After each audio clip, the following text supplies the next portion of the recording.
How to design a sticky header in Wix. So in order to do that, what you can do is you can just click on the header and then you can just design it as usual. Once you're done designing, just click on an empty space on your header and then from there click on this gear icon. Then choosing here the pieces option.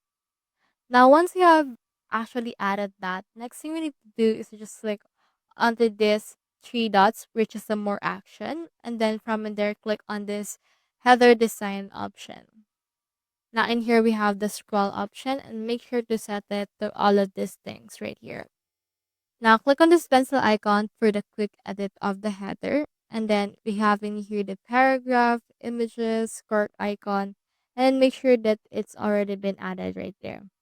Last thing is to just right click on the header and then just click on the header scroll in here again and then choosing here the pieces option.